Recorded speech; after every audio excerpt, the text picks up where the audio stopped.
Are you waiting for Model 3 or Model Y? Then you are in the right place today. We check out the new footage of Vuva and I have more news prepared for you. So let's start with Vuva's video here. We see clearly a lot of cars over here.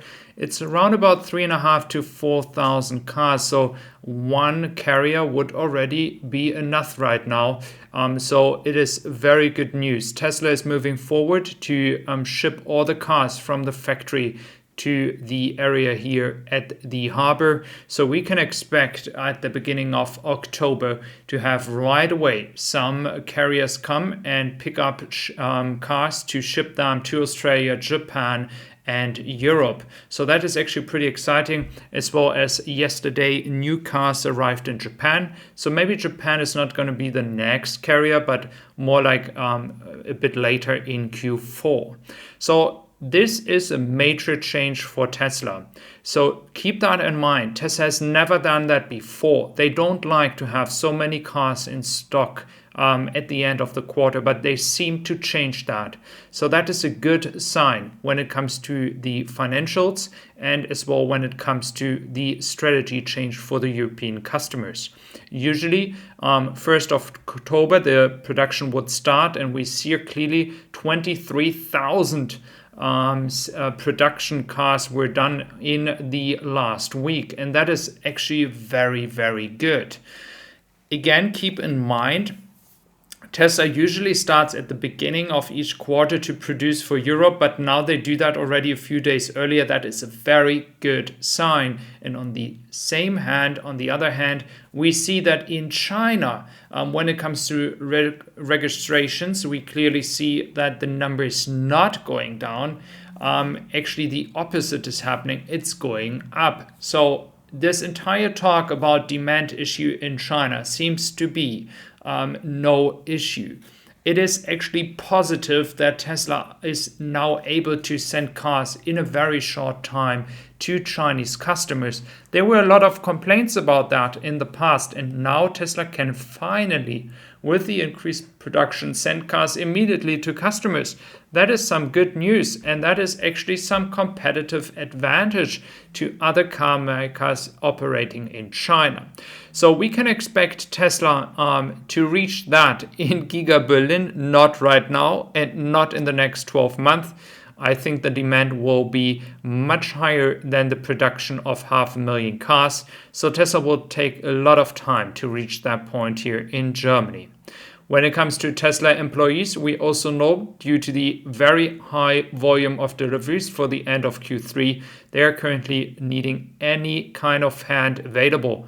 So this is something that is going to happen in Germany for sure. It's going to happen in Europe. It's going to happen in the US. And again, for the Chinese market, we have just talked about the fact that, of course, these cars will be stored in the harbor of Shanghai in the south. And so we can expect maybe already a new carrier coming by the 1st of October, starting already deliveries towards the European market. So that is actually all exciting news. It is actually more than exciting news because it proves that Tesla, for the European market at least, is actually working on getting all those people a car that have ordered in the first half of this year and last year in December or November, in case you didn't receive your car yet. Of course, this is not meaning that all people in Giga Berlin or from Giga Berlin will receive their car. This is just for Chinese-made one. Then looking into Jimmy Douglas' comment, most people don't realize that Tesla runs its own vertical integrated nationwide online used car retailer.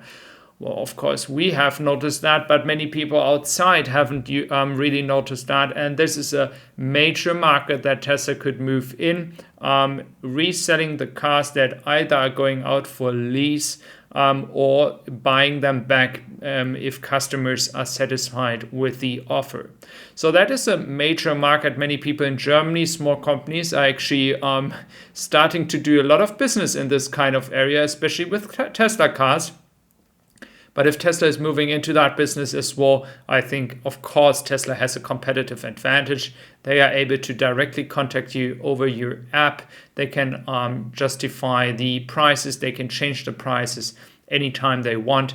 And this is just based on the software direct contact to customers.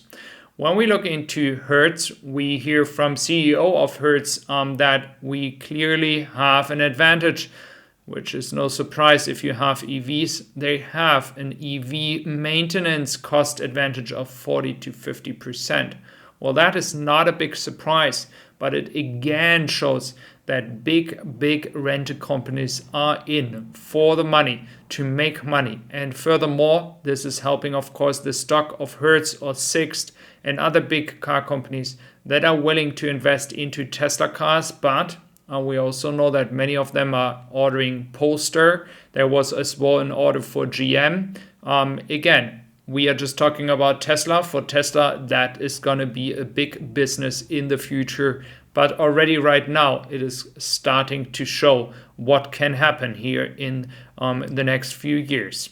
The next news I have for you is for the safety as well. No big surprise, the NCAP crash test has brought the score at an impressive rate of 97% for adult occupant protection and near perfect 98% for safety assists.